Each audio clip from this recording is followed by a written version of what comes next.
Comment? Comme ceci maintenant. Restons debout maintenant, avec la tête inclinée. Now I believe. Now I believe. All things are possible. Now I believe. Now I believe. Now I believe. All things are possible. Now I believe. Let's remain standing now with our heads bowed. Seigneur, que ce ne soit pas qu'un chant, mais que ce soit les profondeurs mêmes de notre cœur qui s'écrient dans ce chant. Maintenant, je crois. Les disciples ont dit à un moment donné, après que Jésus avait fait tant de miracles, ils ont dit, Seigneur, maintenant nous croyons. Jésus a dit, vous croyez maintenant? Ils ont dit, nous croyons que tu sais toutes choses et que tu n'as pas besoin que personne t'enseigne. Alors, Père, ce soir, nous nous rendons compte que tu n'as pas besoin de notre enseignement, mais que c'est nous qui avons besoin du tien. Aussi, nous te prions de nous enseigner comment prier, comment vivre et comment croire. Accorde-le, Seigneur, au cours de cette réunion de ce soir. S'il nous manque quelque chose, donne-le-nous, Seigneur. Nous le demandons au nom de Jésus. Amen.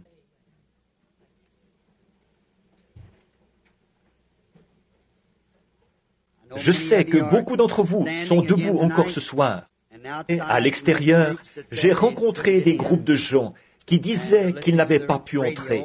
Ils écoutent à la radio dans leur voiture.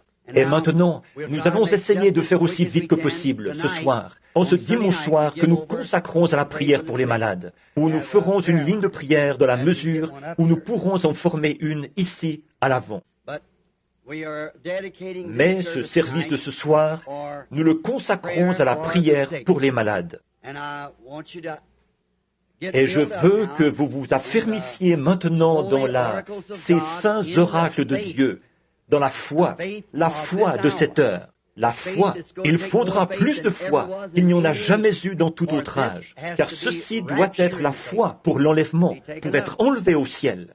Et alors, nous voulons que vous croyiez ce soir à tout ce que vous avez vu et entendu, à la parole que vous avez entendu prêcher, aux signes et aux prodiges que vous avez vus s'accomplir. Nous voulons que vous emmagasiniez tout cela dans votre cœur et que vous réfléchissiez à savoir si oui ou non il s'agit de Dieu.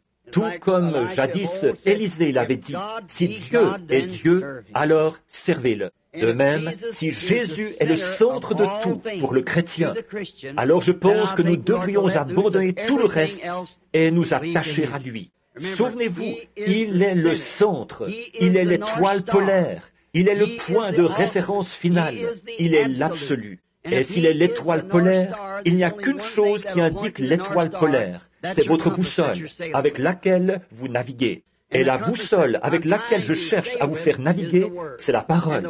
Et la parole l'indique toujours lui.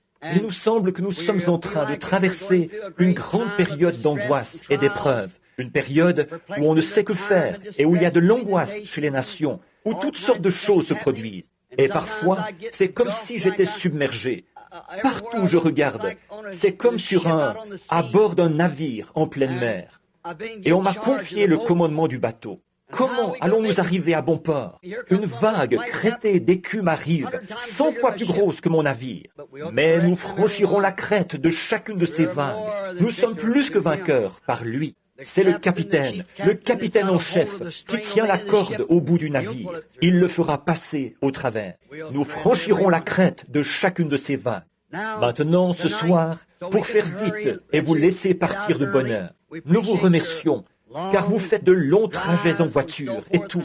Il vous faut rouler en voiture et faire ce sacrifice. Voyez-vous, et à cause de ça, j'aimerais tant rester là, continuer à parler et à faire tout mon possible pour vous aider. Mais quand je suis ici, je m'efforce de transmettre vraiment tout ce que je peux pour apporter une aide pendant ce moment où nous sommes maintenant ici. Mais alors, on prend, si on donne aux gens trop de choses à la fois, ils ne les retiennent pas. On ne doit prendre qu'une chose et la tenir là, devant la personne, jusqu'à ce qu'elle la voie. Puis, une fois que ça, c'est ancré solidement dans son cœur, alors enseignez-lui quelque chose d'autre.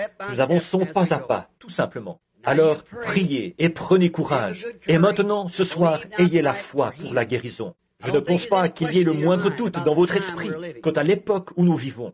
Je ne crois pas qu'il y ait un doute dans votre esprit quant à savoir si Dieu est au milieu de son peuple ou pas. Je crois que vous le croyez tous. Et il n'y a aucun doute là-dessus dans mon esprit à moi. Et je sais que les miens, mes amis, les amis de Christ, les enfants de Christ croient cela. Et je me réjouis énormément de voir, quand on sait qu'on a un message qui vient de Dieu et qu'on le transmette aux gens, de voir que les gens y réagissent bien. Alors, on regarde en arrière et on dit « Merci, Père ». Oh, quelle joie alors de voir les enfants manger le pain qui leur a été envoyé. Vous rendez-vous compte que c'est une vision d'il y a des années, ça, ici même, au tabernacle? C'est vrai, le pain de vie. Père Neville, tu t'en souviens peut-être, un moment extraordinaire.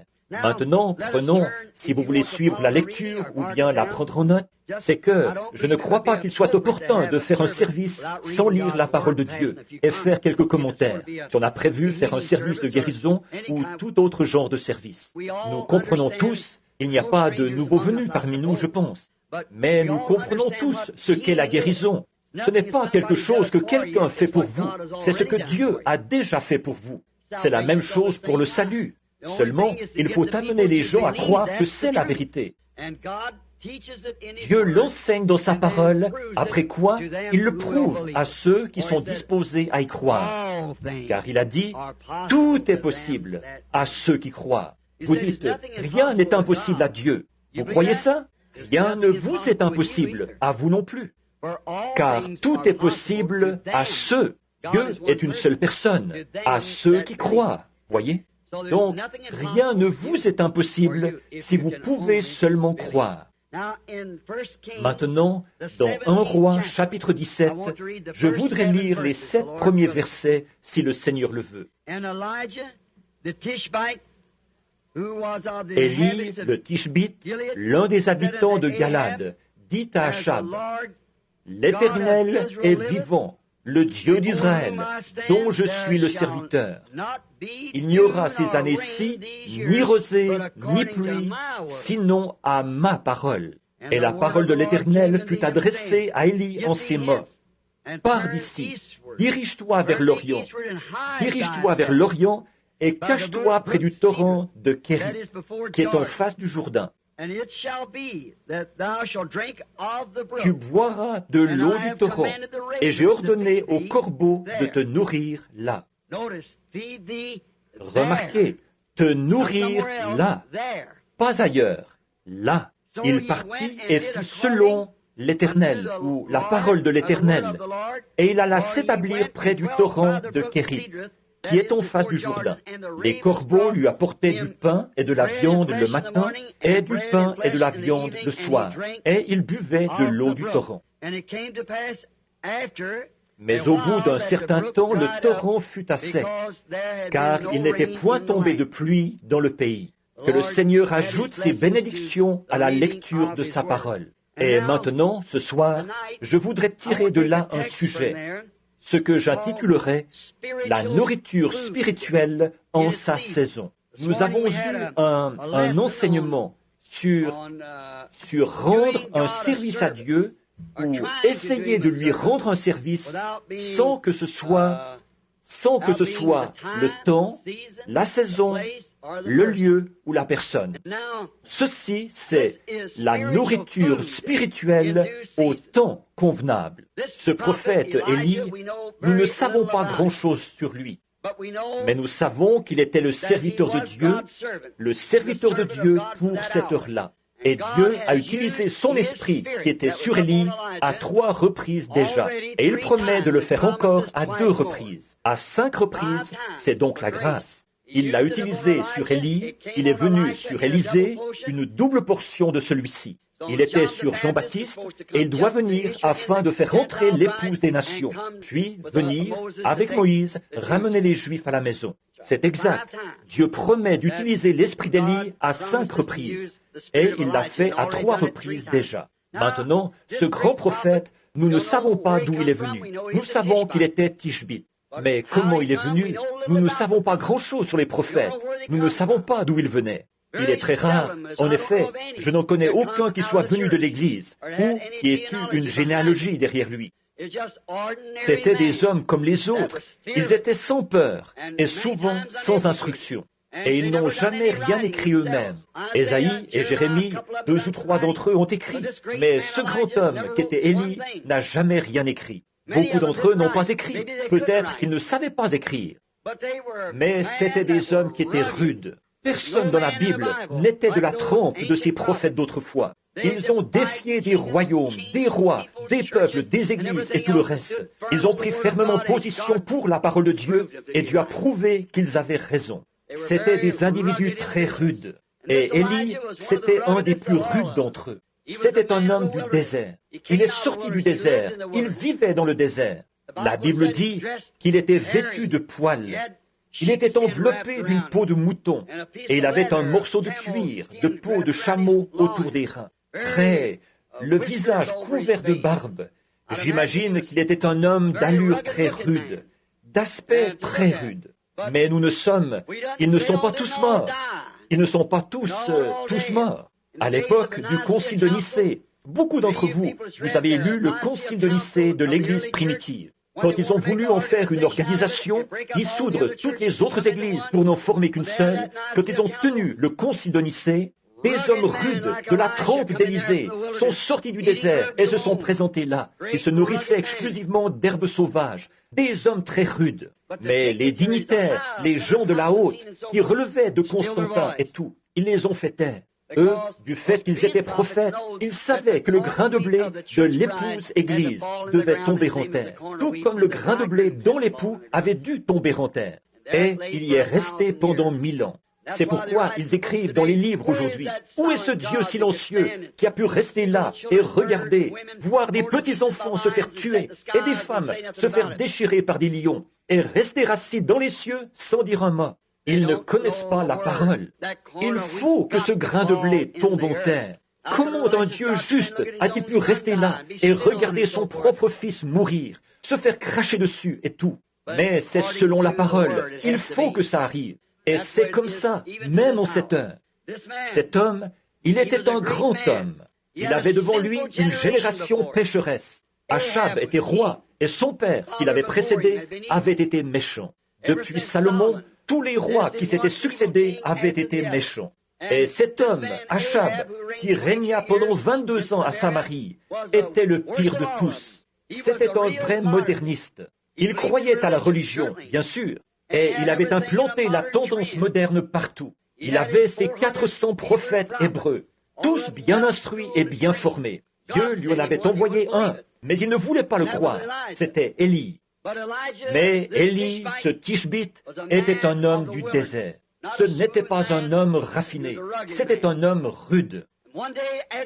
Un jour, après qu'Achab avait tellement péché que Dieu ne pouvait plus tolérer ça, il a parlé à Élie dans le désert. Et le voici qui descend la route qui mène à Samarie, comme je l'ai souvent illustré, peut-être le visage couvert de barbe blanche, son crâne chauve qui luisait au soleil, ses petits yeux plissés. Là-bas, un bâton à la main, le sourire aux lèvres, il est allé tout droit vers le roi d'Israël et il a dit, là, il ne tombera pas, même de rosée, tant que je ne l'aurai pas fait venir.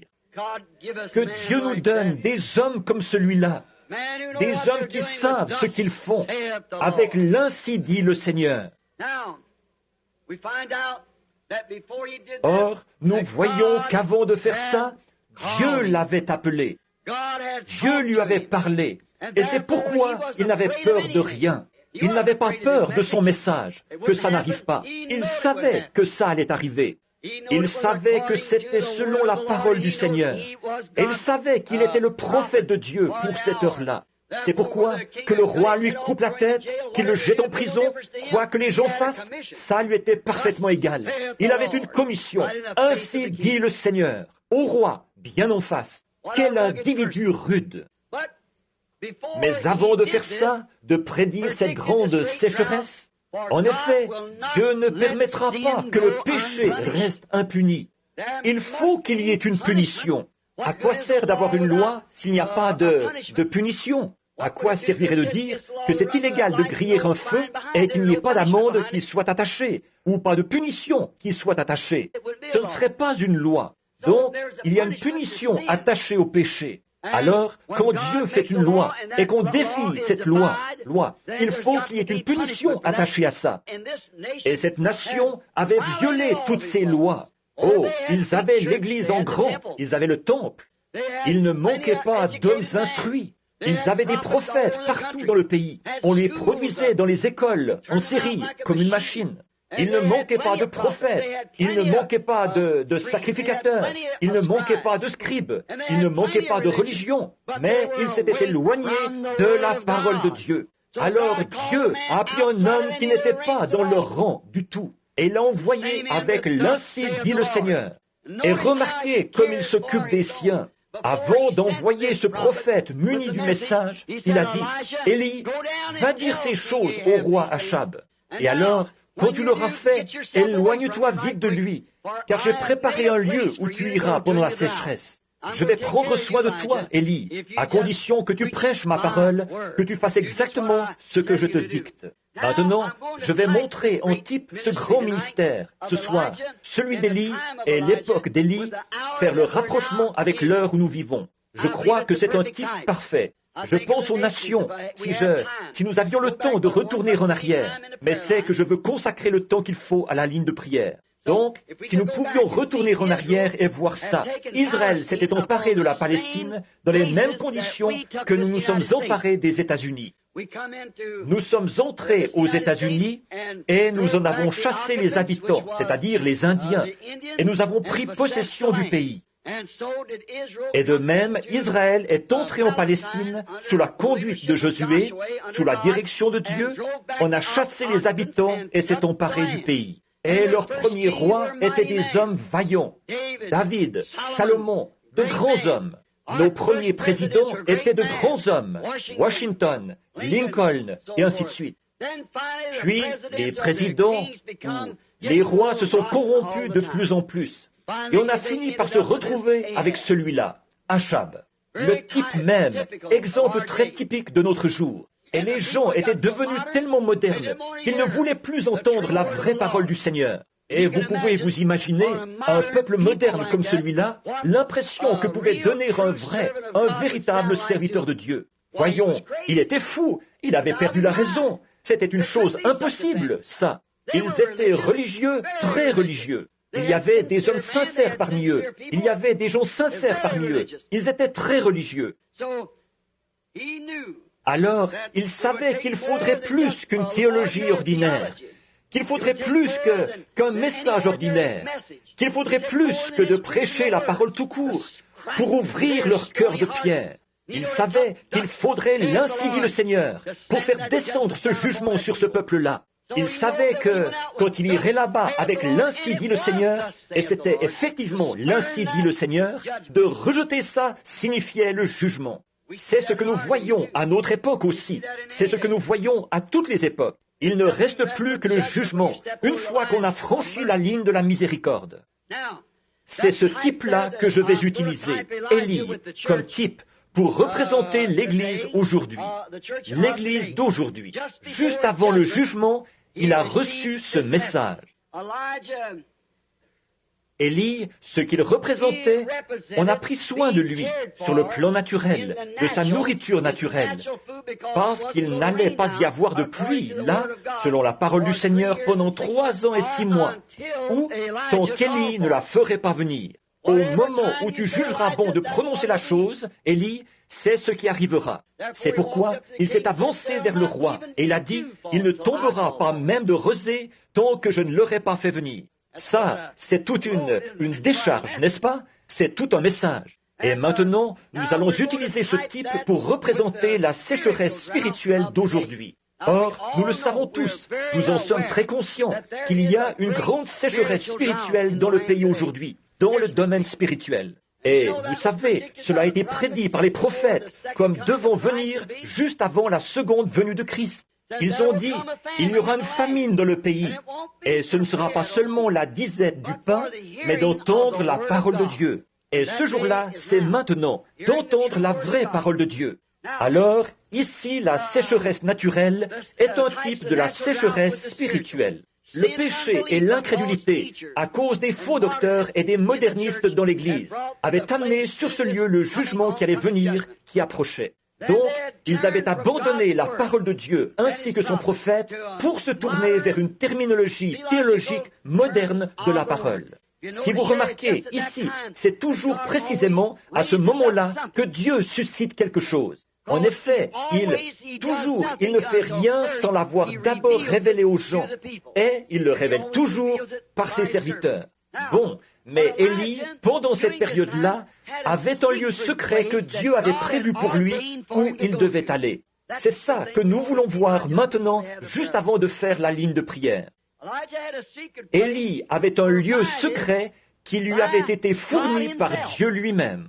Ce n'est pas du tout l'Église qui le lui avait fourni, ce n'est pas du tout le roi qui le lui avait fourni. Il ne se l'était pas procuré lui-même. Mais c'est Dieu qui avait fourni un lieu secret à Élie, où il serait nourri pendant toute la période de sécheresse, où sa nourriture lui serait fournie jour après jour. Il n'avait pas à se demander ce qui allait arriver le lendemain, ni à se demander si la réserve allait s'épuiser. Dieu avait dit, « J'ai donné cet ordre aux corbeaux, ils te nourriront. » Quelle chose merveilleuse! Un type de notre lieu secret en Christ. Alors que le Conseil mondial et tout ce qui a cours aujourd'hui, ils disent, les jours des miracles sont passés. Les grandes puissances de Dieu ont été retirées des églises. Il semble qu'elles n'ont plus que tout ce qu'elles ont, c'est un airain qui résonne et une cymbale qui retentit. Nous savons que c'est la vérité, ça. Et l'apparence de la piété, tout en reniant ceux qui ont fait la force. Exactement la même chose que ce que David avait fait ce matin avec les chars à bœufs. Ils s'étaient éloignés de la parole. Quand la parole leur avait été présentée et leur avait été transmise, ils n'en avaient pas voulu. Par conséquent, ils s'en étaient éloignés. C'est ce que ces gens avaient fait du temps d'Élie. Ils s'étaient éloignés de la parole. Ils pensaient qu'ils avaient la parole, mais ils ne l'avaient pas. Alors, remarquez, ensuite, pour cette période où il allait punir l'incroyant, il a préparé pour le croyant un moyen d'en sortir. Il fait la même chose chaque fois. À l'époque où il allait détruire le monde par l'eau, il a préparé pour Noé un moyen d'échapper. À l'époque où il allait noyer l'Égypte, il a préparé pour son peuple un moyen d'échapper, de traverser la mer. Oh, comme Dieu pourvoit lui-même aux moyens. Et là où il n'y a aucun moyen, il est le moyen. Il est le moyen. Or, nous nous rendons compte que nous avons à faire face à l'une des heures les plus importantes que l'histoire ait jamais connues. En fait, ce n'est pas l'ogive, avec ce missile luisant muni d'une ogive, que nous devons redouter. Ce sont les églises que nous devons redouter. C'est l'heure où nous vivons que nous devons observer. Maintenant, remarquez. Mais Dieu avait préparé pour Élie un moyen d'échapper à cela.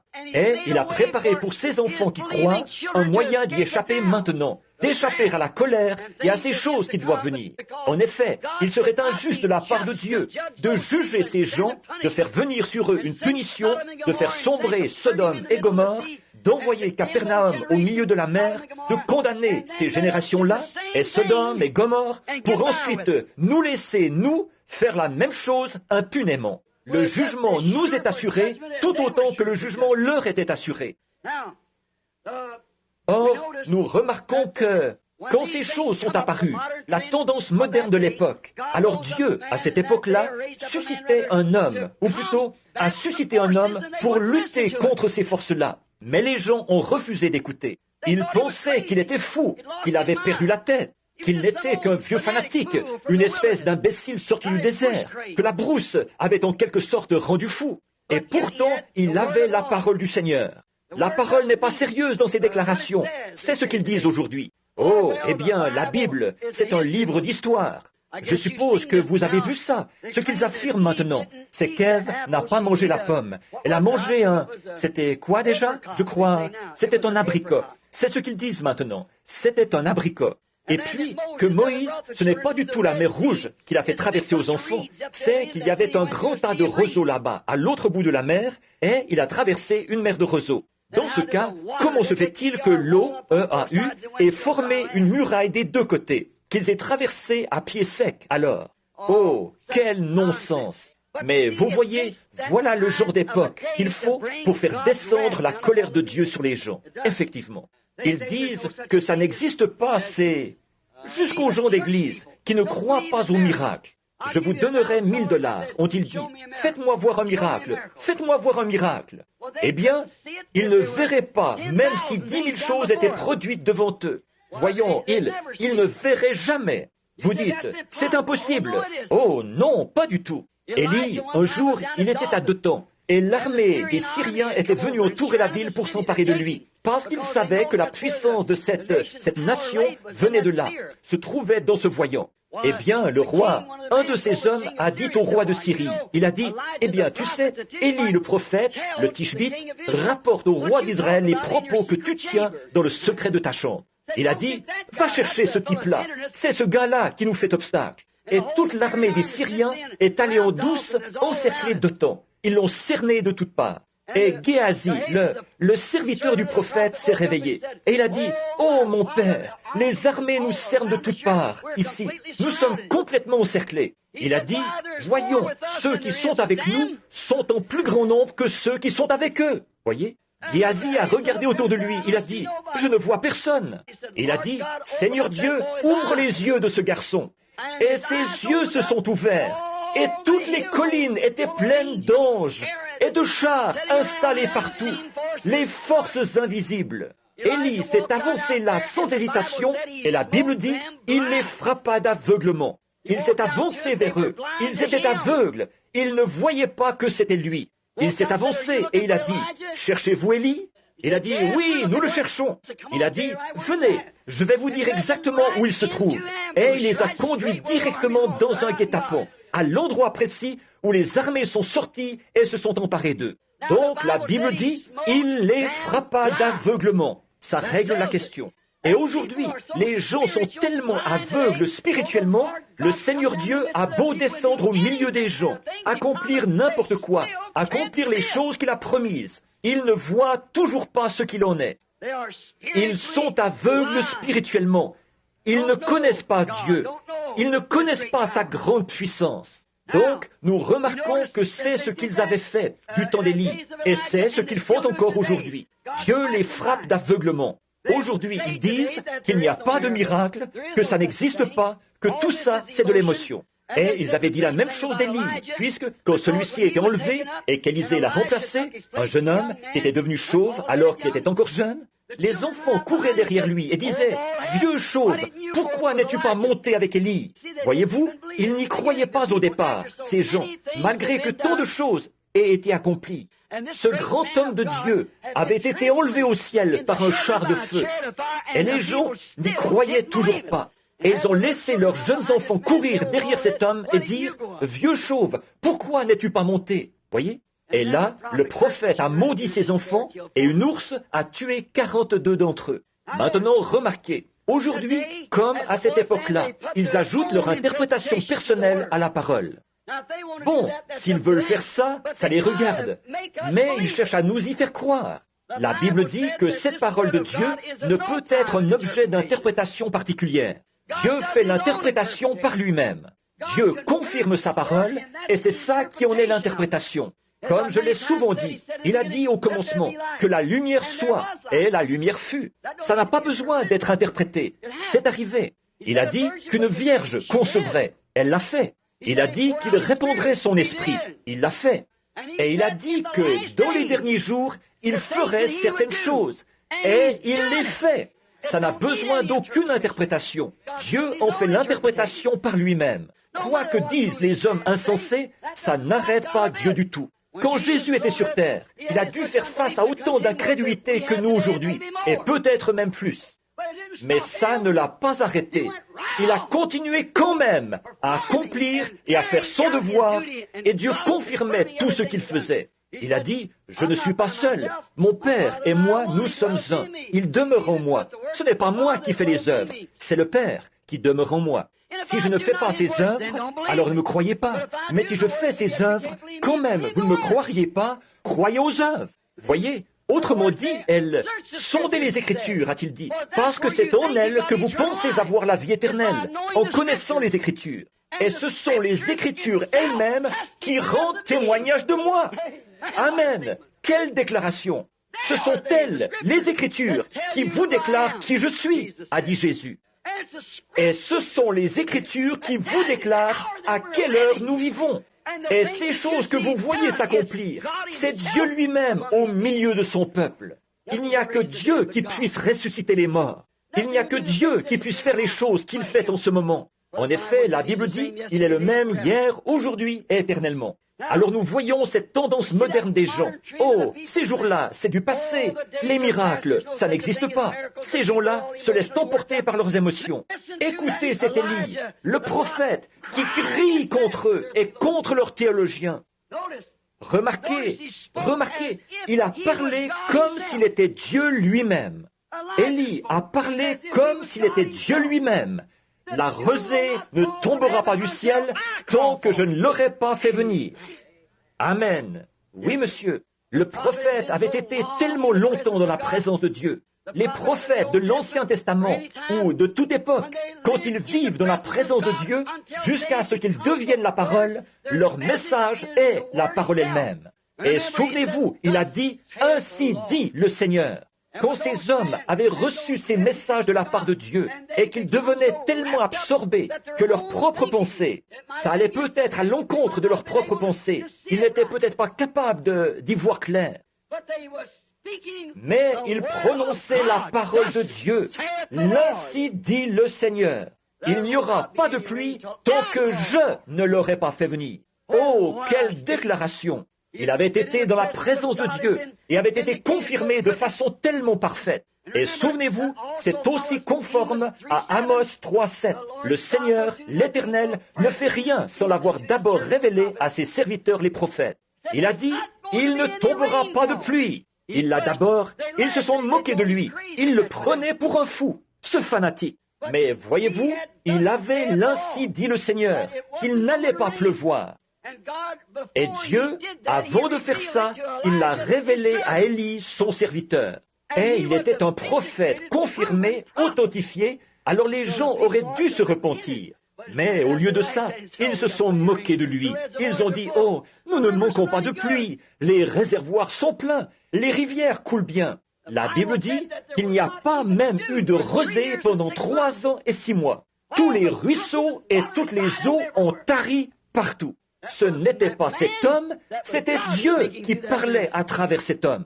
Voilà le « je » dont il s'agissait. Nous le savons toujours. Alors, nous voyons que quand un homme envoyé par Dieu, prédestiné par Dieu, arrive avec le vrai, ainsi dit le Seigneur, le message et le messager sont une seule et même chose. En effet, il est envoyé pour représenter l'ainsi dit le Seigneur, mot pour mot. Donc lui et son message, c'est la même chose. Un homme d'une dénomination qui est sous les auspices d'une dénomination, lui et l'Église sont un. Un théologien soumis à la théologie fabriquée par une dénomination, lui et son message sont un. Une église de théologie, un théologien, c'est exact. Ainsi, quand un homme arrive avec l'ainsi dit le Seigneur, lui et le message sont un. Quand Élie est arrivé avec l'ainsi dit le Seigneur, lui et son message sont devenus un. Tout comme Jésus, quand il est venu, il était la parole. Jean 1. Alors, la parole de Dieu et le messager de l'âge étaient une seule et même chose. Toujours. C'est vrai. Jésus était la parole qui avait été prophétisée. Il était l'accomplissement de ce que les prophètes avaient annoncé. Une vierge concevra et enfantera cet enfant. Au tout début, Dieu leur avait dit, il avait dit, la semence de la femme écrasera la tête du serpent. et celui-ci lui blessera le talon. Toutes ces prophéties avaient été données. David s'était écrié. Tous les autres prophètes, au fil des âges, avaient parlé de lui. Il était cette parole manifestée. Alléluia. Maintenant, voyez-vous où je veux en venir? Je vous ai parlé assez clairement ce matin. Ne voyez-vous pas l'autorité du Dieu vivant dans l'Église vivante, l'épouse? Les malades sont guéris, les morts sont ressuscités, les infirmes marchent, les aveugles voient. L'Évangile est proclamé avec puissance, car le message et le messager, c'est la même chose. La parole est dans l'Église, dans la personne. La parole de Dieu était en Élie, quand il s'est avancé là avec l'Ainsi dit le Seigneur, et qu'il a dit, il n'y aura pas de pluie. Ce n'était pas Élie, c'était Dieu en Élie. Je l'ai dit souvent, comme cette dame de la science chrétienne qui m'avait dit une fois, j'en ai parlé souvent de ça. Elle disait, Monsieur Branham, vous faites trop de cas de Jésus. J'ai dit, j'espère que c'est la seule chose dont j'aurai à rendre compte. Et elle a dit, vous essayez de le rendre divin. J'ai dit, il l'était divin. Elle a dit, oh, il était un prophète, il était un homme bon, mais il n'était pas divin. Et j'ai dit, eh bien, indiquez-moi un seul passage de l'Écriture qui déclare qu'il ne l'était pas. Elle a dit, dans le livre de Jean, il est dit qu'il pleura quand il est allé à la tombe de Lazare. Eh bien, j'ai dit, bien sûr qu'il pleura. Il était à la fois humain et divin. Il était un homme quand il pleurait, mais il fallait qu'il soit Dieu pour ressusciter les morts. C'est vrai. J'ai dit, il était un homme quand il avait faim, mais il était Dieu quand il a nourri 5000 personnes avec quelques petits pains et 5 poissons. C'est vrai. Il était un homme quand il dormait à l'arrière d'une barque, mais c'est Dieu en lui qui a pu apaiser les eaux. Pourquoi donc? Lui et son message étaient un. Il a dit, moi et mon Père, nous sommes un. Mon Père demeure en moi. Il était la plénitude de la divinité dans un corps. Je trouve que c'était vraiment saisissant l'autre jour, quand je présentais les 7 âges de l'Église. Tout d'abord, je n'arrivais pas à comprendre ça. Jésus était là, avec les... tout blanc, comme ça. Ça disait, ses cheveux étaient blancs comme de la laine. Je ne comprenais pas qu'un homme de 33 ans soit blanc comme la neige. J'ai appelé un bon théologien, un théologien pentecôtiste, un très cher ami. Eh bien, c'était frère Jack Moore. C'est un homme intelligent, brillant. Il a dit, frère Branham, c'était Jésus glorifié. C'était son aspect après qu'il avait été glorifié.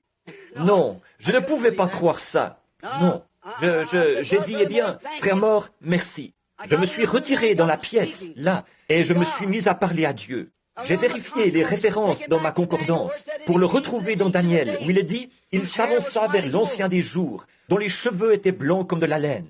J'ai dit, Seigneur, je ne sais pas quoi dire, et j'ai cette responsabilité. Or ça, c'était avant les... Souvenez-vous, avant que les 7 sceaux soient ouverts, peut-être une année ou plus avant. Là, je priais, Seigneur, qu'en était-il? J'ai regardé, et là, debout devant moi, se trouvait un homme. C'était un juge, et il portait une perruque blanche. Les juges d'autrefois, des jours anciens, dans le temps, ils portaient une perruque blanche pour montrer qu'ils étaient une autorité suprême. Donc, quand j'ai vu Jésus qui portait la perruque blanche, j'ai dit que ça confirme tout simplement cette vérité que nous connaissons, qu'il est l'autorité suprême. Dieu a attesté la même chose sur la montagne de la transfiguration en disant « Celui-ci est mon Fils bien-aimé. Écoutez-le, l'autorité suprême. »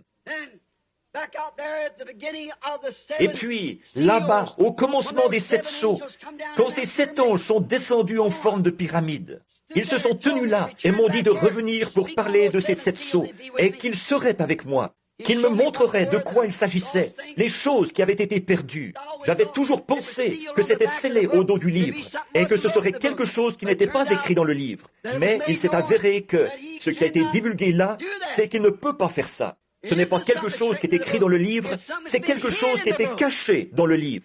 Car quiconque en retranchera une seule parole ou y ajoutera une seule parole, Alors c'est un mystère qui se trouvait dans le livre pendant ces 7 âges de l'Église. Chacun d'eux a produit un mystère, toutes ces choses au sujet du baptême d'eau et autres, qui les ont fait tâtonner pendant si longtemps. Ensuite, quand ça s'est élevé, les grands observatoires, tout là-bas en Californie, jusqu'au Mexique, au-dessus de Tucson et partout, ils en ont pris la photo. C'était mystérieux à voir. Frère Fred Sothmann, qui est là, assis juste là, et moi et frère Gene Norman, nous étions là, présents quand ça s'est élevé. Ils ont pris cette photo, mais ils ne savent toujours pas ce qu'il en est. Il n'y a pas longtemps, chacun disait, « Regarde un peu, ça ressemble à ceci, et les ailes de ces anges qui sont repliées là. » Un jour, je l'ai tourné à droite, j'ai regardé, et là se trouvait Jésus-Christ, un portrait aussi parfait que Hoffman en a jamais produit. Il était là, portant une perruque blanche, regardant en bas vers la terre, montrant qu'il est l'autorité suprême. Les cieux le déclarent, la Bible le déclare, le message le déclare, tous la même chose. L'autorité suprême, portant la perruque blanche. On voit sa barbe noire en dessous. Beaucoup d'entre vous ont vu la photo. Nous l'avons là-bas, au fond. Vous n'avez qu'à la tourner à droite, de côté. Regardez-la. Le voilà, aussi parfait qu'une photographie qu'on aurait prise de lui. Il ne la regarde pas de l'angle qu'il faut. Il faut la regarder du bon angle. Et seul le Seigneur Dieu peut révéler quel est le bon angle. Tournez-la à droite et regardez-la. Le voilà, aussi parfait que si on l'avait prise en photo, là-haut. La toute première fois que je l'ai vu, il ressemblait au portrait de Hoffman, que je n'avais encore jamais vu.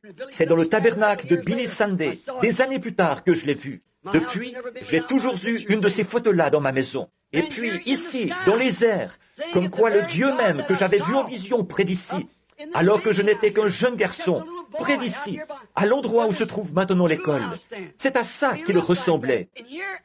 Et ici, dans les cieux, 33 ans plus tard, ceux-ci déclarent que c'est la vérité. C'est bien à ça qu'il ressemble. Non pas quelque chose de mystique, la conception personnelle de quelqu'un.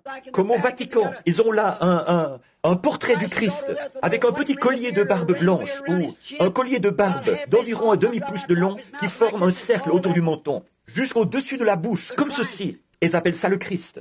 Ça me rappelle un artiste grec, ce que j'ai vu une fois dans une cathédrale ancienne. Il montrait à quoi ressemblaient Adam et Ève. Ils ressemblaient à des bêtes, ou quelque chose comme ça. Voilà ce que la pensée charnelle peut percevoir d'une chose spirituelle. Je pense qu'Adam, c'était le plus bel homme qui ait jamais vécu, et qu'Ève était une femme parfaite à tous égards. Maintenant, les pensées charnelles arrangent la chose selon leur conception personnelle. Alors Dieu fait descendre sa puissance, et par elle, il dévoile la chose. C'est exactement ça qui s'était produit ici du temps d'Achab. Donc nous voyons qu'Élie pouvait dire ça, parce que le message de l'heure est la parole de Dieu, le messager, le message et la parole, c'était exactement la même chose. Le prophète, la parole, le message, messager, message et message, c'était la même chose. Jésus a dit, si je ne fais pas les œuvres qui ont été écrites à mon sujet, alors ne me croyez pas. C'est bien. Tout homme et son message ne font qu'un. Voilà pourquoi, aujourd'hui, ils ne croient pas qu'il faut faire les œuvres de Dieu. C'est parce qu'ils n'acceptent pas le message de Dieu. Ils ne croient pas le message. Mais pour ceux qui croient à l'heure de Dieu, où nous vivons, ces choses sont de la nourriture cachée. Pensez un peu, Dieu a tellement bien caché la chose qu'il la regarde bien en face et ne la voit pas. De la même manière, Élie avait aveuglé l'armée des Syriens.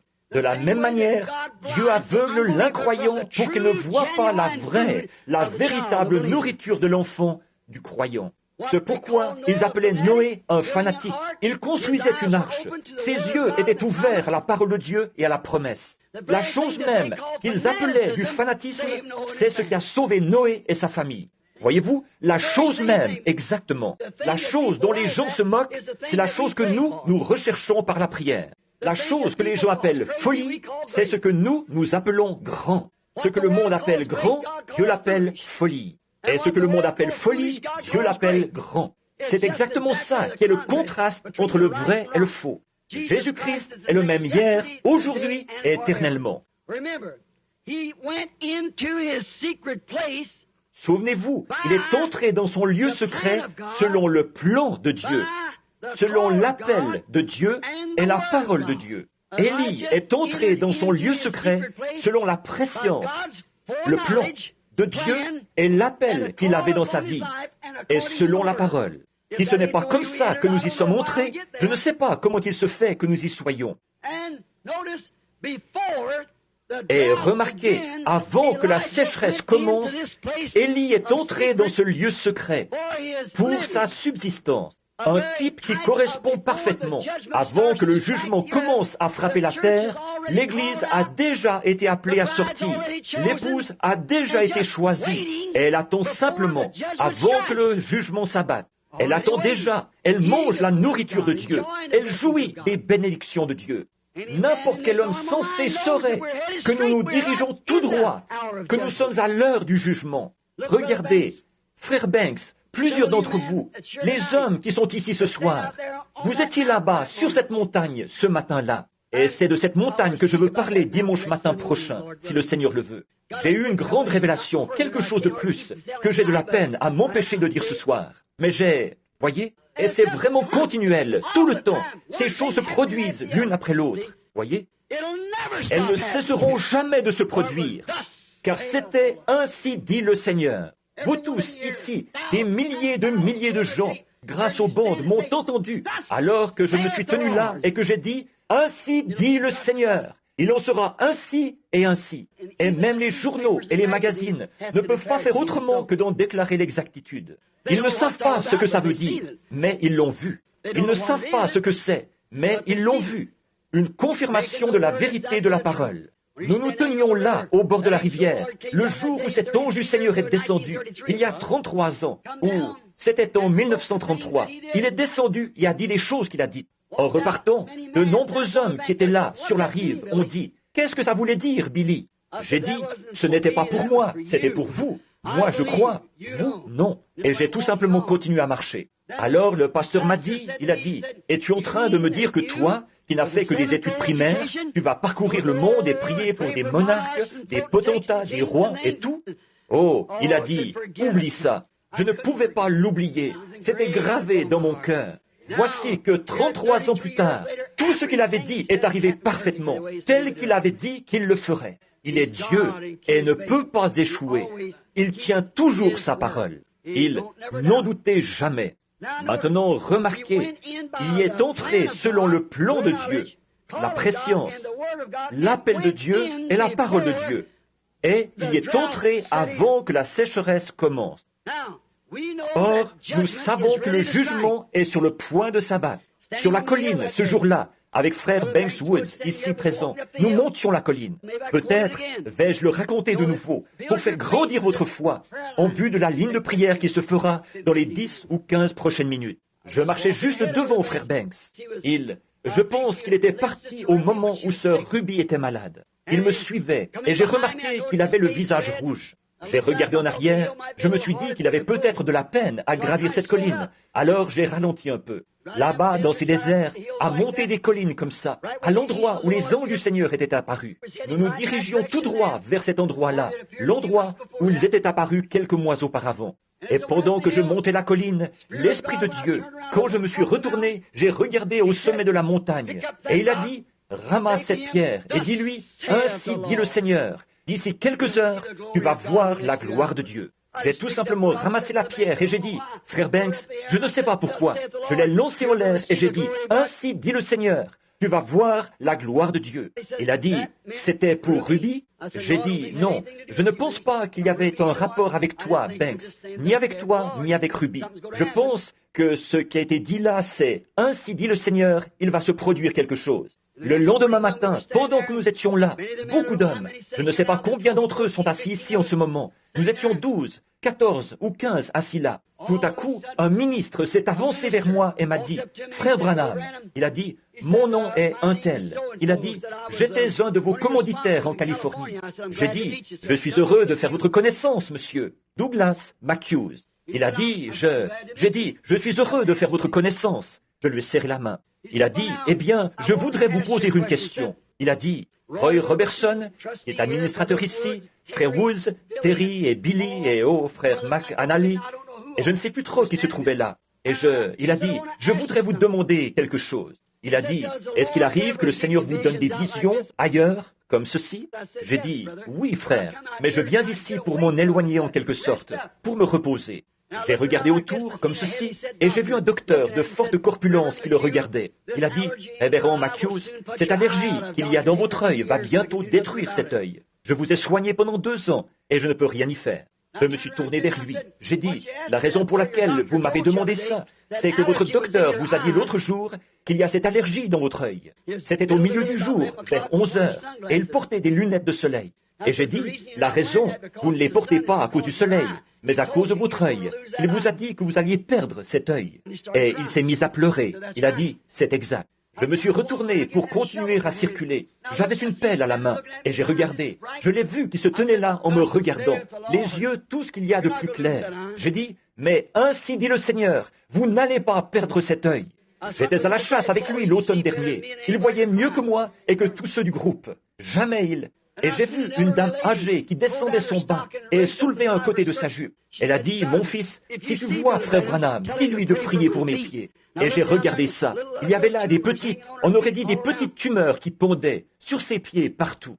J'ai dit, votre mère est une dame aux cheveux gris. Mon fils, vous voyez, avant que vous partiez, elle vous a dit, si vous me voyez, de me demander de prier pour ses pieds. Elle a des espèces de petites tumeurs qui pendent partout sur ses pieds. Il a failli s'évanouir.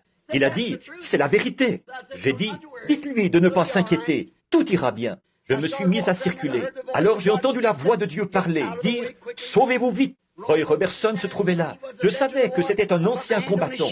Alors j'ai mis ma main sur son épaule. J'ai dit, frère Roy, mets-toi à l'abri au plus vite. Il a dit, qu'est-ce qu'il y a? J'ai dit, sauve-toi, mets-toi à l'abri. Et je me suis mis à circuler. J'ai déposé ma pelle. Je me suis retourné. J'ai ôté mon chapeau. Et il est arrivé. Voilà, la gloire de Dieu est descendue dans un tourbillon qui a fracassé la paroi de la montagne, comme ça, avec une déflagration qui a fait trembler le lieu, comme ça. Il a coupé le sommet des buissons, juste à environ 3 ou 4, 5 pieds au-dessus de ma tête. C'est remonté en prenant la forme d'un entonnoir, comme ça. Il y a eu une autre déflagration. C'est revenu 3 fois. Puis, quand c'est reparti, la 3e fois, frère Banks est venu vers moi. Il a dit, c'est de ça que tu parlais?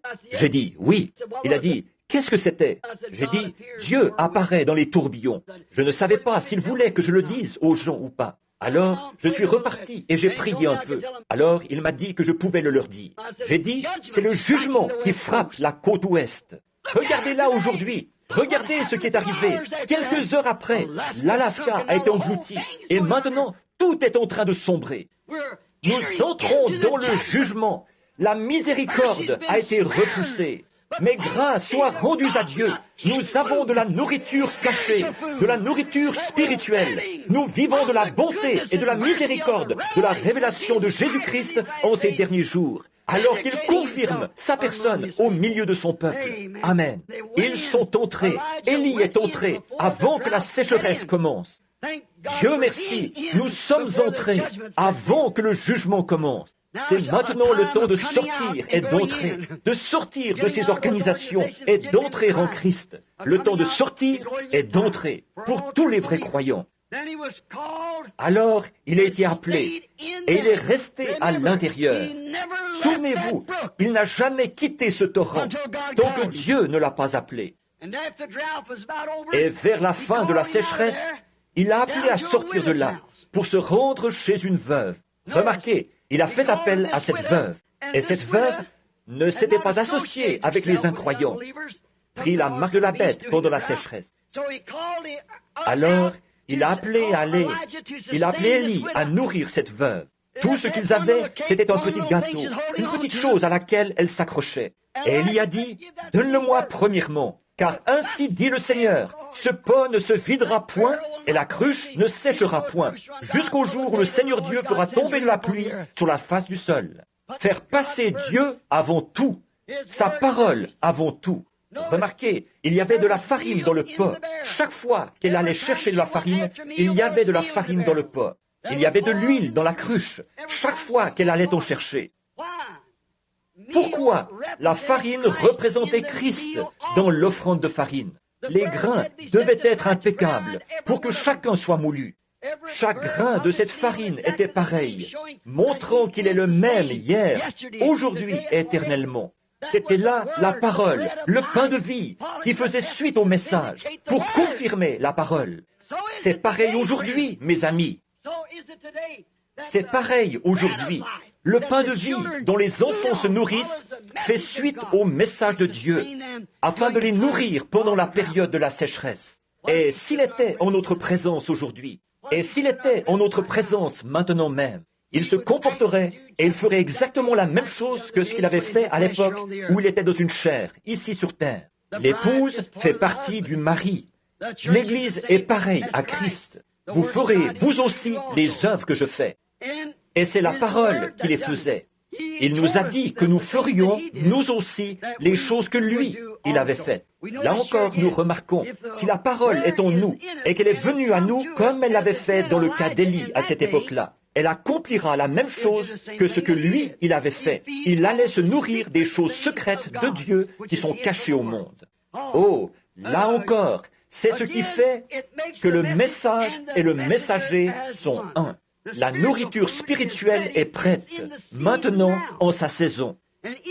Et vous pouvez, chacun de vous, avoir cette nourriture, si vous le désirez. Si vous êtes disposé à vous détacher de toute l'incrédulité de cette heure, si vous êtes prêt à entrer en Christ, à entrer dans sa promesse, et rappelez-vous les promesses qu'il a faites dans Malachie 4, dans Luc 17, 30, et aussi dans Jean 14, 12, et dans combien d'autres passages de l'Écriture, où il est fait mention, Joël 2, 38, et tout ce qu'il ferait, ou plutôt 2, 28, ce qu'il ferait dans ces derniers jours. Et ce qui était dit par le prophète, qu'il y aurait de la lumière dans ces derniers jours, quel effet elle aurait, ce qu'elle produirait, toutes les Écritures qui annonçaient ces derniers jours. Et il s'agit de Christ. Si vous pouvez vous cacher dans cela maintenant, dans ce lieu secret, vous pourrez manger et voir la bonté et la miséricorde de Dieu. Si vous êtes malade, il y a là la guérison. Vous vous souvenez quand Élisée, plus tard, avait fait descendre, après cette offrande de farine qu'il avait eue, Christ, et dont il avait nourri la famille de cette veuve. Remarquez, plus tard, quand il a fait descendre le feu des cieux et tout, et qu'il a prouvé qu'il avait été envoyé par Dieu, l'esprit du prophète. Remarquez, dans le désert, quand il était couché sous le genêt, un ange est descendu avec ce même genre de farine. Il a fait cuire des gâteaux et l'en a nourri. Un peu plus tard, il l'a de nouveau fait dormir, puis il l'a réveillé, et il y avait encore des gâteaux de farine cuits qui l'attendaient là. Et avec la force que lui donnèrent ces gâteaux, il marcha 40 jours. Gloire à Dieu, il est le même hier, aujourd'hui et éternellement. Oh, combien nous l'aimons, la nourriture spirituelle en sa saison. Il n'est pas bien de prendre le pain des enfants et de le donner aux chiens. N'est-ce pas que Jésus a dit la même chose à la syrophénicienne? Il avait été envoyé vers les siens, c'est vrai. Et voilà vers qui il est venu. Il n'est jamais allé vers les gens des nations. Et maintenant, aujourd'hui, il visite les gens des nations, à leur époque à eux. Et il n'est pas bien. Vous dites, comment se fait-il que le message ne va pas là-bas, dans ces lieux grandioses, ces grandes croisades, comme au sein des dénominations? Ce n'est pas leur nourriture. Ce n'est pas la nourriture de la prétendue Église. C'est la nourriture de l'épouse. C'est la nourriture spirituelle en sa saison. Eux, ça leur donnerait mal au ventre. C'est trop riche pour eux. Voyez, on ne peut pas. Par contre, pour les enfants, c'est le pain, c'est la vie, c'est Jésus-Christ, le même hier, aujourd'hui et éternellement. Il va se faire trop tard si nous ne commençons pas la ligne de prière maintenant. Alors, inclinons la tête un instant. Dieu bien-aimé, la nourriture au temps convenable, la nourriture spirituelle, quelque chose dont le monde ignore tout. D'entendre notre Seigneur dire, ce soir-là, ou ce jour-là, là-bas à Samarie, le lieu même où Élisée s'était avancé et avait dit, « Eh bien, il ne tombera pas de rosée tant que je ne l'aurai pas fait venir. » Voici que Jésus se tenait là, en train de dire à ses disciples. Il disait, « Maître, pourquoi ne manges-tu pas ?» Il a dit, « J'ai une nourriture que vous ne connaissez pas. » En vérité, Seigneur, sa nourriture était de faire la volonté de Dieu et de voir les œuvres de Dieu manifestées en son heure. Il était là pour veiller à ce que cela soit fait. Je ne fais rien sans que mon Père me l'ait d'abord montré. Ce que le Père me montre, je le fais. Et Père, c'est pareil aujourd'hui. L'Église, le vrai croyant, le corps des croyants, a accès à la nourriture spirituelle, dont ceux des dénominations ignorent tout. Le monde ignore tout de cette nourriture, Père. Mais ton Église, ton peuple, l'épouse de ton Fils, elle l'aime. Nous avons accès à la guérison de notre corps quand les médecins ont échoué. Nous y avons accès. C'est l'une des nourritures de Dieu qu'il a donnée à son Église et qu'il a promise pour les derniers jours à ses enfants qui croient. Père, aide-nous à être des enfants qui croient, car tout est possible aux croyants. Accorde-le, Dieu bien-aimé. Nous le demandons au nom de Jésus. Amen. Je crois que Billy m'a dit qu'ils ont distribué des cartes de prière. Si quelqu'un veut bien me dire quelle est la lettre qui se trouve sur la carte de prière, c'est tout ce que je veux savoir. C, très bien. Prenons C1 pour commencer à former notre ligne. Voyez-vous? Bon, il se peut qu'elle soit un peu partout. Maintenant, si tous, eh bien, voyez-vous, je vais essayer. Je ne sais pas si nous pouvons le faire ou pas. Ou, sinon, nous pouvons juste appeler les gens dans l'auditoire. Vous resterez tranquillement assis. N'importe, ça m'est égal. Si vous préférez venir ici, sur l'estrade, ou être appelé dans l'auditoire, ça m'est égal. L'un ou l'autre. Je compte entièrement sur le Saint-Esprit. Je compte sur lui pour qu'il défende cette parole que j'ai prêchée. Frère George Wright, j'y crois. Quand j'étais encore tout jeune, j'allais chez toi. Il y a bien des années de ça. J'écoutais ce vieil engoulevent perché sur l'arbre. Je crois toujours le même message. Je crois que c'est toujours le même. Très bien. Je vois qu'ils font de la place ici pour former une ligne de prière.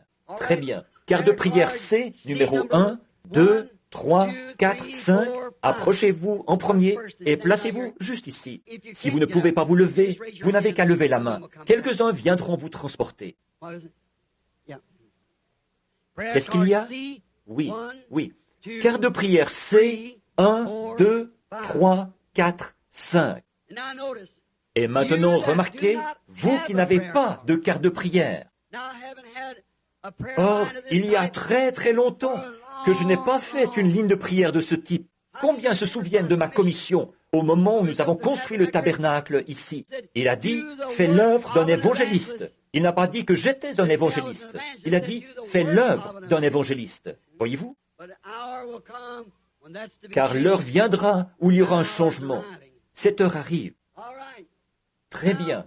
Or, là-dessus, on ne peut pas mélanger 2 ou 3 ministères différents, être pasteur et évangéliser en même temps. On ne peut pas être un prophète et peut-être un pasteur en même temps, voyez-vous, parce qu'on a des fonctions différentes, un ministère différent.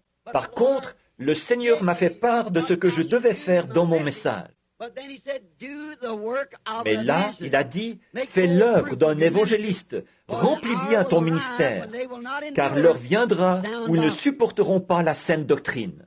C'est bien ce qui arrive maintenant. Toutes les églises dénominationnelles m'ont rejeté. Elles ne supportaient pas la saine doctrine. Mais au gré de leurs propres désirs, ils mettront en place leur propre docteur. Et ce ne seront plus que des fables. Et ils feront de grandes choses, des exploits, comme Jean Bress et Jeannès, qui s'opposèrent à Moïse. Mais leur folie sera manifestée. Voyez? Très bien. Des imitations. Vous voyez comment Jean Bress? Et Dieu dans le ciel le sait. Ça se trouve juste là, dans cette pierre, à l'angle du tabernacle. Depuis 1933. C'est écrit sur une page de Bible. Ça se trouve juste là. Regardez comment ils ont procédé. Regardez l'accomplissement. Des imitations, exactement. Il a dit, laisse-les. Leur folie sera manifeste, de la même manière que l'a été celle de Jean Bress et Jeannès. Voilà, nous en sommes à ce jour-là. J'avais vu l'église au moment où nous n'en étions qu'à la pose de la pierre angulaire. Des gens penchés sur les rebords des fenêtres et partout, debout le long des murs du tabernacle. Et voilà. Et les gens ont dit, à cette occasion, les gens de la ville, ici ont dit, dans moins de 6 mois, comme nous n'avions qu'$1 et 80 cents pour construire un tabernacle, bien des garagistes avaient déjà décidé que ça allait devenir leur garage. Mais c'est toujours une bergerie pour les brebis de Dieu. 1, 2, 3, 5, 6, 7, 8, 9, 10. C'est 6, 7, 8, 9, 10. Bien. Or, moi l'Éternel, je l'ai plantée, je l'arroserai jour et nuit, de peur qu'on ne la ravisse de ma main. Regardez la critique qu'il a eue. Aucune dénomination n'y a donné son appui. Il n'y a aucune église comme celle-là, nulle part ici dans le pays. Ni pentecôtiste, ni rien d'autre dans le pays n'y a apporté son soutien. Tous s'opposaient au baptême d'eau, tous s'opposaient à toutes ces autres choses. Jusqu'à ma propre famille, mon propre papa qui m'a mis à la porte. J'ai mis mes vêtements dans un petit sac en papier et je suis allé habiter à New Albany. C'est vrai. Dans mes épreuves et mes labeurs, suffisante est sa grâce. Je peux toujours compter sur sa faveur. J'ai 56 ans et bientôt je devrais traverser le fleuve. À chaque heure qui passe, quand j'aurai pendant 1000 ans célébré ses louanges, nous pourrons, comme au commencement, lui offrir nos hommages. Oh, comme j'aime Jésus! Il est tout pour moi. Oh, très bien. Combien est-ce que je... Où est-ce que je m'étais arrêté? À 10? Est-ce que nous pouvons en prendre encore quelques-uns? Très bien. On était à quoi? À 10? 15? Très bien. C'est 10 à 15. Où que vous soyez, si vous pouvez vous lever et entrer dans la ligne. Vous dites? Ah, très bien. C 15 à 20, alors. Que ce soit C 15 à 20, ça fait 10 personnes de plus. Nous voyons, vous voyez jusqu'où va la ligne, là. Nous ne voulons pas qu'il soit trop serré. Et nous, très bien. Maintenant, accordez-moi toute votre attention. Nous ne prendrons pas beaucoup de temps. Mais maintenant, oh, quelle heure, quel moment! Je voudrais tant que tout le monde aime le Seigneur. Je voudrais tant que nous puissions tous en arriver là, prendre conscience du potentiel de cet instant. Essayons. Accordez-moi donc votre attention. Qu'est-ce que nous essayons de faire ici? Nous mettons la parole de Dieu à l'épreuve. Élie a fait la même chose. Il est monté sur la montagne, une fois qu'il savait qu'il était envoyé par Dieu pour le faire. Maintenant, montrons qui est Dieu. Le Dieu qui répondra par le feu, c'est celui-là qui sera Dieu. Et les païens se faisaient des incisions. Oh, ils disaient, mais bien sûr que non. Les païens savaient que le feu n'allait pas tomber. Alors ils criaient et s'emballaient. Par contre, Élie, lui, il savait que le feu allait tomber, parce qu'il avait eu une vision de la part du Seigneur. Vous dites, il avait une vision? Oui, monsieur. Quand il a eu tout mis en place, il a dit, Seigneur, j'ai fait tout ceci sur ton ordre. Ensuite, le feu s'est mis à tomber. Quand on observe la parole de Dieu à la lettre, alors c'est à Dieu de s'occuper du reste. Tout ce qu'il vous demande, c'est de présenter cela. Et assurez-vous bien que vous avez été appelé à présenter cela. Voyez? Si oui, il s'occupera du reste. Maintenant, ici, il y aura des gens qui passeront dans cette ligne, pour qui je prierai. Bon, là, vous êtes alignés presque jusqu'au mur. Très bien, pour commencer la ligne. D'abord, tout au moins quelque part ici dans le bâtiment, quelques personnes. Combien ici sont malades et n'ont pas de carte de prière? Levez la main. Voyez? Partout. Or, vous savez que si notre Seigneur, et je crois qu'il le fera, s'il est le même hier, aujourd'hui et éternellement, il a fait des lignes de prière. Les gens venaient à lui, de grandes files de gens, des foules. Il les touchait, les bénissait. À un moment donné, il s'est arrêté et il a dit, « Qui m'a touché ?» Il a promené les regards. Il a dit à une femme pourquoi elle l'avait touché. Il a déclaré que sa perte de sang s'était arrêtée, que sa foi l'avait guérie. Qu'est-ce qui se serait passé si elle s'était retournée et avait dit « Eh bien, je ne sais pas, Seigneur, ça fait longtemps que j'ai ça. » Ce ne serait pas arrivé. Non, ce ne serait pas arrivé. Non. Qu'est-ce qui se serait passé s'il avait dit à la syrophénicienne « À cause de cette parole que tu as prononcée, ta fille, le démon est sorti d'elle. » Et qu'elle avait dit « Eh bien, là, Seigneur, j'aurais voulu que tu procèdes comme ceci. » Le démon serait resté dans cette fille. Mais elle s'attendait à trouver son enfant comme il avait dit qu'elle la trouverait. Or, il nous a dit, si tu peux croire, si tu peux dire à cette montagne, ôte-toi de là, sans douter dans ton cœur, mais en croyant que ce que tu as dit arrivera, cela te sera accordé. Quand tu pries, crois que tu l'as reçu. Cela te sera donné. Quelle promesse! Maintenant, l'homme qui prêche un évangile social ne croit pas du tout à ça. Il s'approcherait de la porte, regarderait à l'intérieur, ou resterait là et dirait « Eh bien, ce n'est qu'une autre bande d'exaltés », et s'en irait. Voyez, mais il ne sait pas que ceci est la nourriture cachée. Il ne sait pas que ceci est la chose secrète qui lui a été cachée. Il ne le sait pas. C'est pitoyable. Être nu, misérable et aveugle d'entendement et ne pas le savoir. Voyez, c'est mauvais, ça. Oh Dieu, ne permets jamais que je devienne comme ça. J'aimerais mieux mourir. Je préférerais mourir, oui monsieur, plutôt que de faire ça. Et je pense que c'est la même chose pour chacun de nous, n'est-ce pas? Mais maintenant, Dieu nous a promis ces choses pour les derniers jours.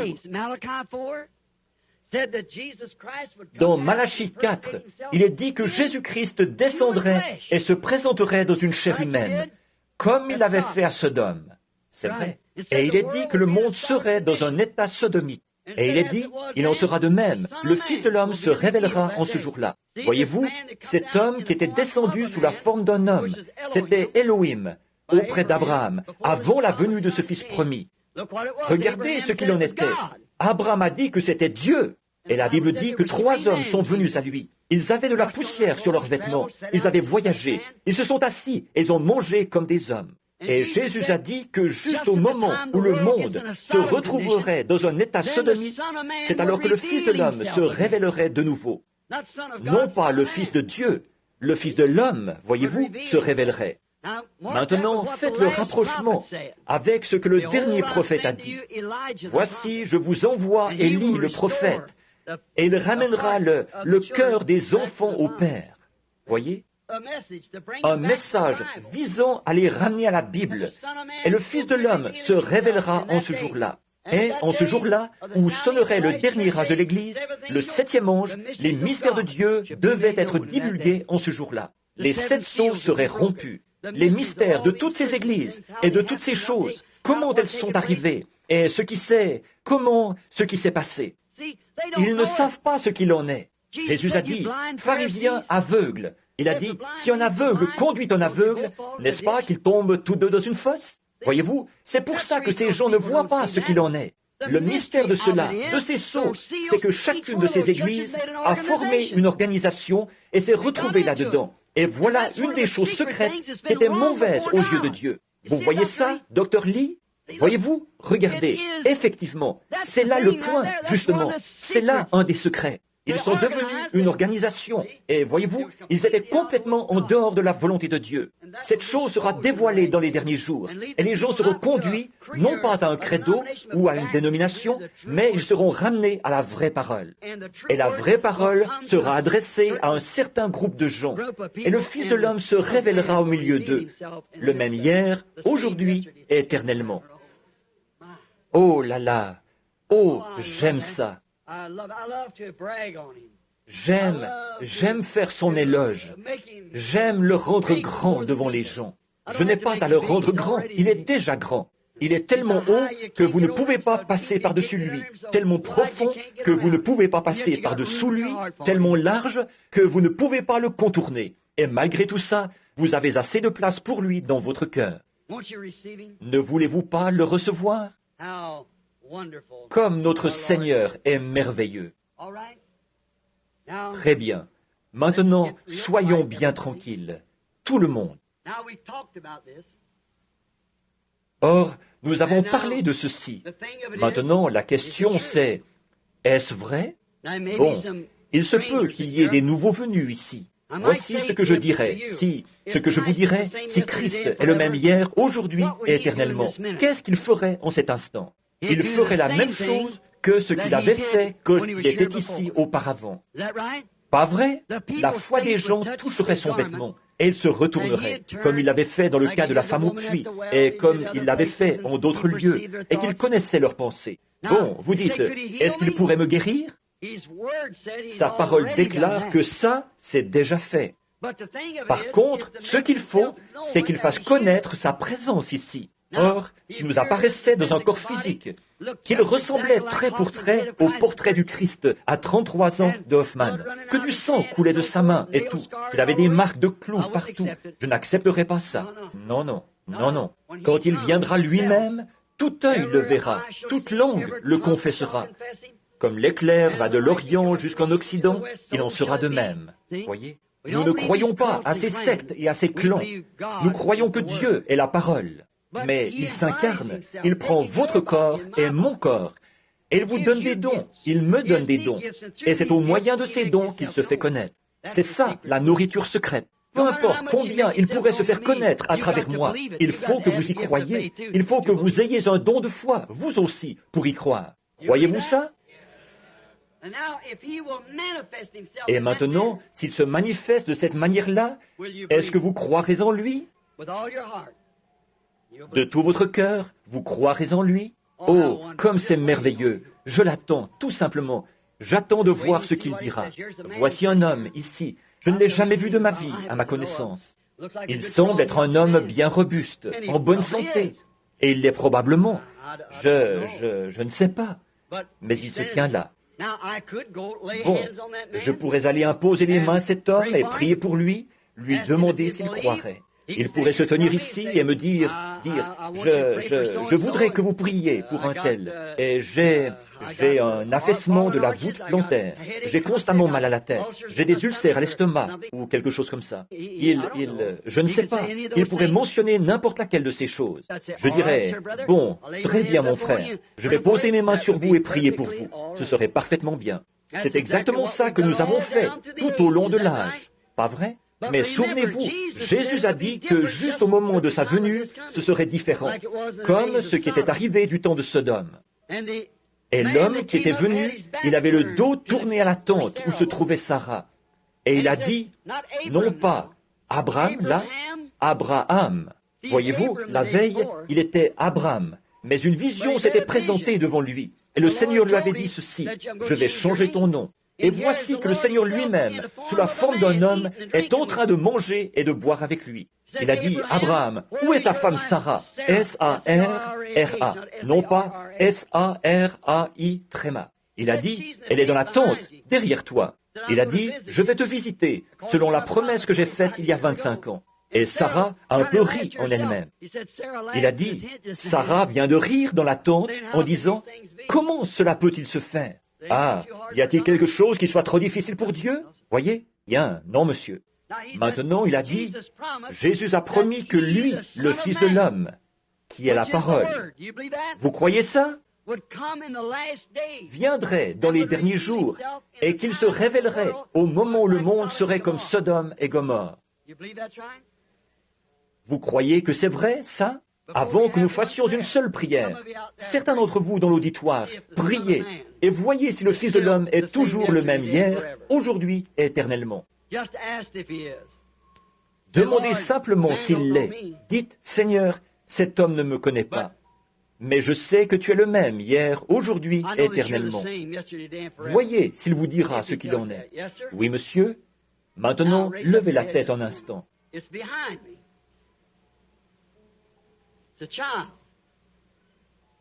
C'est derrière moi. C'est un enfant. Il est brûlant de fièvre en ce moment. C'est une petite fille. Vous n'êtes pas d'ici. Cet enfant a des problèmes d'estomac. Elle en avait. Croyez seulement. Or, est-ce bien ce qu'il avait dit qu'il ferait?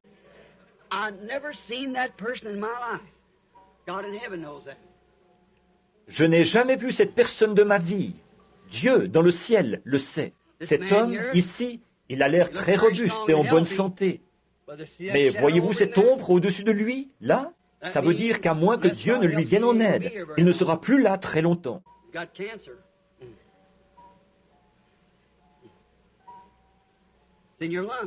Il a un cancer. Le cancer se trouve dans votre poumon. Maintenant, le Fils de l'homme est ici. Il a un fardeau sur son cœur pour un petit garçon, un petit enfant. Pas vrai? Vous croyez que Dieu peut me dire ce qui ne va pas chez cet enfant? Il le peut. Il a des petites pertes de connaissance. C'est comme une forme d'épilepsie. Il vient d'en avoir une tout récemment. C'est exact, ce matin. Vous croyez que vous allez rester en vie pour élever ce garçon et qu'il ira bien? Où est Charlie Cox? Où est-il? Charlie, où es-tu? Je pensais qu'il était ici ce soir. Par ici. Charlie, Gary, où es-tu? Larry, lui, est-ce qu'il est ici? Son petit garçon avait la même chose. exactement la même chose. Où es-tu, Larry? Viens ici une minute. Eh bien, voilà. Ce petit garçon avait la même chose. Son père et sa mère sont de très bons amis à moi. Il y a des années, j'étais là-bas, et ce petit garçon était pris de crise. Il perdait connaissance et n'avait plus conscience de rien. C'était l'épilepsie. J'ai discerné ça sur ce petit garçon. J'ai demandé à Dieu de le guérir. Il n'en a pas eu une seule depuis. Voilà son père. Sa mère est assise ici quelque part. Et voici le petit garçon lui-même. Maintenant, est-ce que vous croyez, monsieur? Merci, Larry. Vous croyez, monsieur? Puisse le Dieu du ciel vous accorder la même chose et vous donner de vivre pour élever cet enfant. Que Dieu vous bénisse. Prions. Dieu bien-aimé, viens lui en aide. Je prie que ta miséricorde et ta grâce soient sur lui et que tu le bénisses. Au nom de Jésus. Retournez maintenant en Louisiane, dans la joie. Donnez gloire à Dieu pour lui.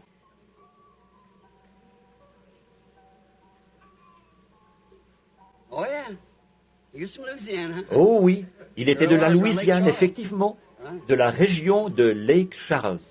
C'est vrai. Voyez-vous, je peux capter vos pensées maintenant. Que Dieu soit loué.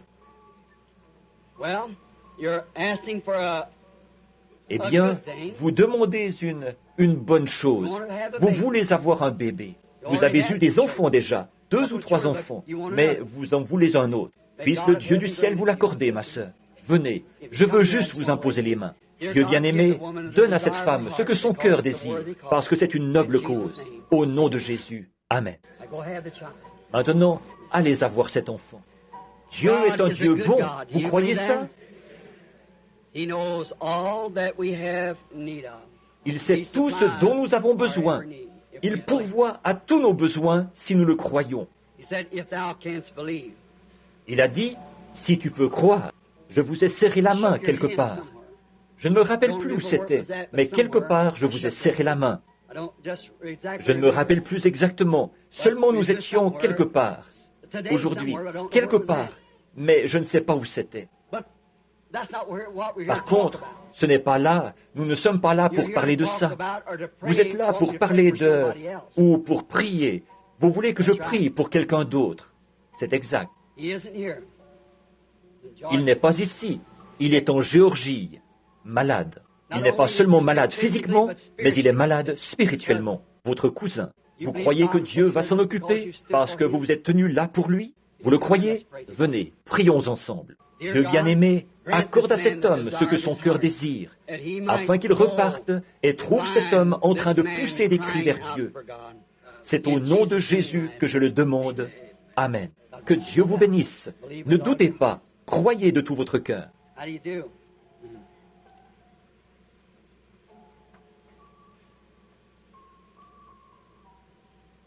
Ce n'est pas que je n'ai pas avancé la main pour vous serrer la main au moment où vous m'avez tendu la vôtre. C'est que je remarquais quelque chose. C'était une ombre très sombre et noire. C'est pour ça. Je sais que si je vous avais pris la main, je l'aurais trouvé par ce moyen, voyez-vous. Mais c'est un cancer. Vous croyez que Dieu peut l'ôter de là? Il est sur votre poitrine, du côté gauche. Vous voulez rentrer en Caroline et rendre gloire au Seigneur de vous avoir rétabli, n'est-ce pas? Vous voyez ce que je veux dire? Prions. Dieu bien-aimé, au nom de Jésus-Christ, celui qui est présent en ce moment, comme les enfants mangent le pain de Dieu, que cet enfant, lui aussi, bénéficie de la foi, du pain de Dieu qu'il lui donne maintenant pour sa guérison. Qu'il reparte et soit rétabli au nom de Jésus. Amen. Que Dieu vous bénisse, frères. Croyez de tout votre cœur.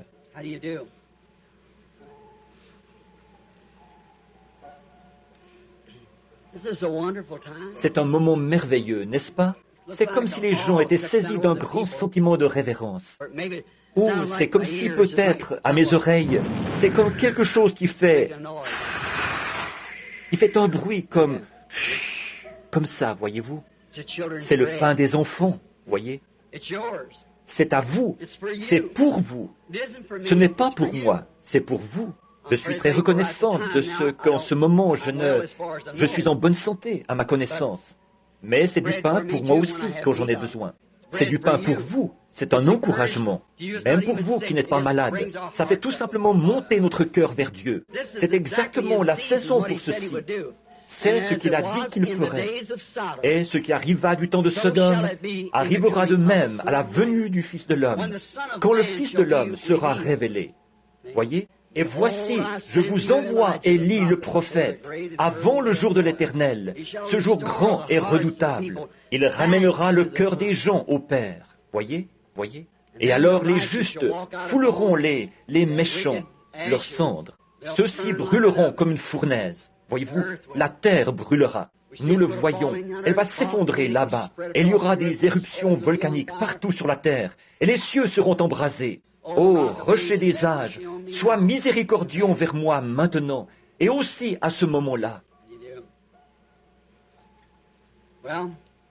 Eh bien, d'abord, vous avez un problème féminin, un problème gynécologique. Vous avez autre chose. Vous êtes nerveuse, précisément à l'âge où on devient plus nerveux. Des complications de toutes sortes. Mais aussi, vous avez un désir, c'est de recevoir le Saint-Esprit. C'est vrai, c'est ça. Est-ce que vous croyez est-ce que vous avez tout confessé? Vous croyez que si je vous impose les mains et que je demande à Dieu de le faire, le Saint-Esprit viendra? Vous croyez ça? Prions. Dieu bien-aimé, j'impose les mains à cette femme selon la manière apostolique et je demande qu'elle reçoive le baptême du Saint-Esprit. Au nom de Jésus-Christ, puisse-t-elle le recevoir. Amen. N'en doutez pas. Ça vous appartient, voyez-vous, c'est à vous. C'est le pain des enfants. Vous vous êtes senti toute drôle quand j'ai dit problème gynécologique, n'est-ce pas? Parce que c'est ça que vous aviez, vous aussi. Maintenant, vous croyez que tout ira bien, là? Repartez, en remerciant simplement le Seigneur. Est-ce que vous croyez de tout votre cœur? Vous croyez que vous allez pouvoir manger comme vous le faisiez il y a longtemps? Très bien. Repartez en disant « Merci Seigneur, je le crois ». La présence du Seigneur. Vous croyez que ce mal de dos va partir et que vous allez vous rétablir? Eh bien, repartez simplement en disant « Merci Dieu bien-aimé » et Dieu l'accordera. Vous croyez que vous pouvez vous rétablir, que le Seigneur vous rétablira, que vous n'aurez plus d'arthrite, que vous allez vous rétablir, être en bonne santé? Vous croyez ça? Repartez en le remerciant. Dites « Seigneur, je l'accepte de tout mon cœur et je le crois. » Vous, dans l'auditoire, qu'est-ce que vous croyez à ce sujet? Vous, juste ici, posez votre main sur cette femme, assise juste à côté de vous, là. Dites-lui que les varices et l'arthrite vont partir. Quand elle, que Dieu vous bénisse. Vous croyez que vous allez vous rétablir maintenant? Rentrez chez vous et soyez rétablis. Que Dieu vous bénisse. Poursuivez votre chemin et dites « Merci Seigneur Jésus ». Vous croyez que ce problème gynécologique va partir, dans votre cas aussi, et que vous allez vous rétablir?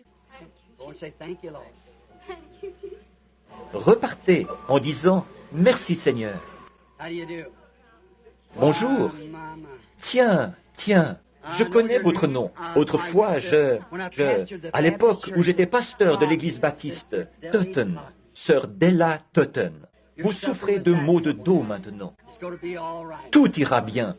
Vous croyez qu'il va vous rétablir? Vous vous souvenez de ce qui est arrivé là-bas, à l'église baptiste de Milltown, il y a des années? Il est toujours le même Dieu aujourd'hui. Que Dieu vous bénisse, ma sœur. George Wright, où es-tu? Tu te souviens? Oh, que... Croyez-vous que si je ne fais que vous imposer les mains avec cette onction, croyez-vous que vous vous rétablirez? Venez. Au nom de Jésus-Christ, puisse-t-elle être guérie. Amen. Ayez la foi. Eh bien, est-ce que tous, vous croyez de tout votre cœur? Oh, comme ça réveille de vieux souvenirs de voir cette dame.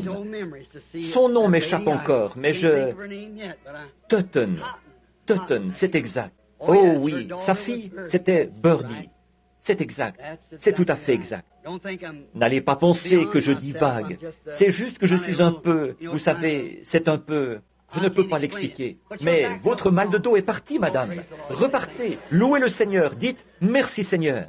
Vous croyez que votre maladie de cœur, ça va s'arranger, vous aussi? Repartez simplement, en vous réjouissant, dites « Merci Seigneur Jésus » et croyez-y. Très bien. Ayez la foi, là. Ne doutez pas.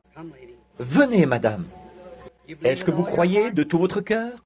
Vous avez beaucoup de choses qui ne vont pas. Vous aussi, vous avez mal au dos. Vous croyez que Dieu va vous rétablir? Très bien. Repartez simplement en vous réjouissant. C'est lui qui fait que vous vous sentez comme ça. Remerciez le Seigneur. Que Dieu vous bénisse, sœur. Salut, fiston. Vous croyez que Dieu va guérir la nervosité de cet enfant et le rétablir? Vous le croyez? Très bien.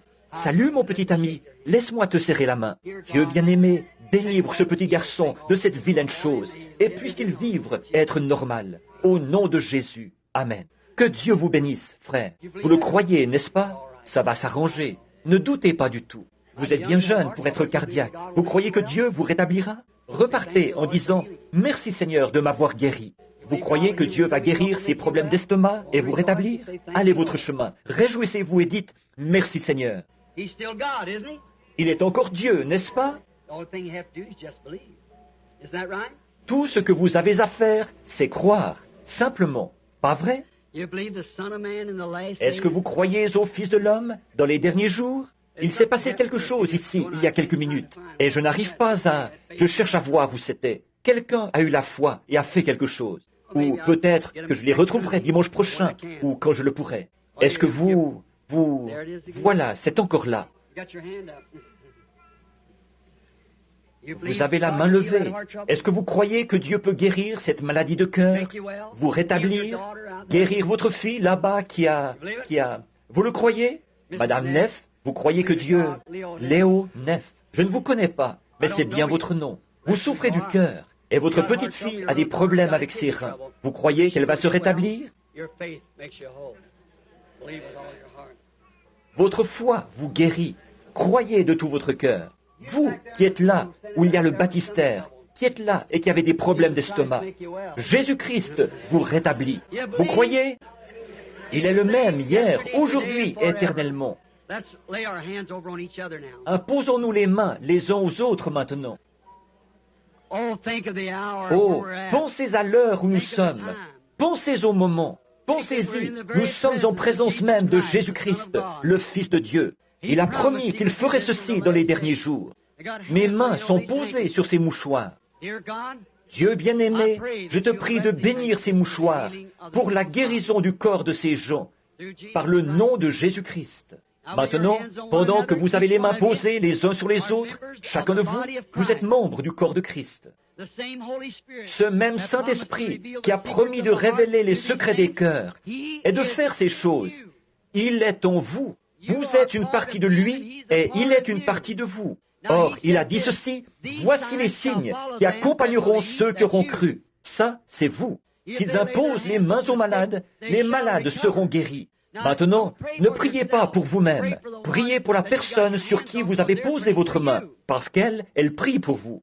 Maintenant, prions ensemble, et qu'il n'y ait pas une seule personne faible dans ce bâtiment. Pourquoi faudrait-il attendre plus longtemps, mon cher frère, ma chère sœur? Le voici, le Saint-Esprit, Dieu, ici même, la chose même dont nous avons parlé.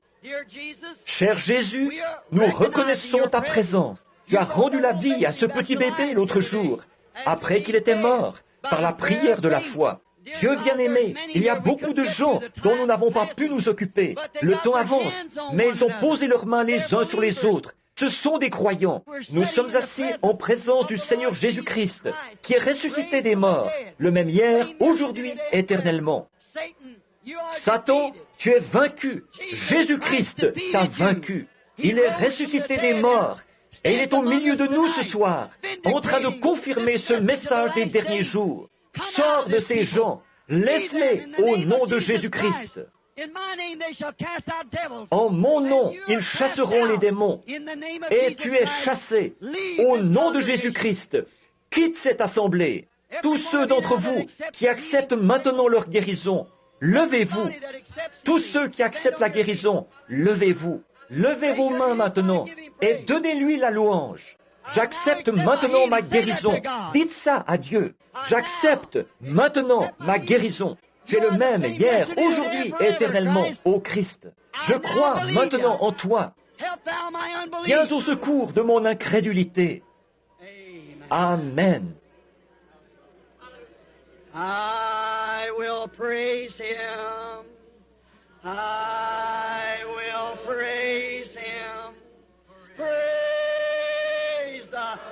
Lamb for sinners slain.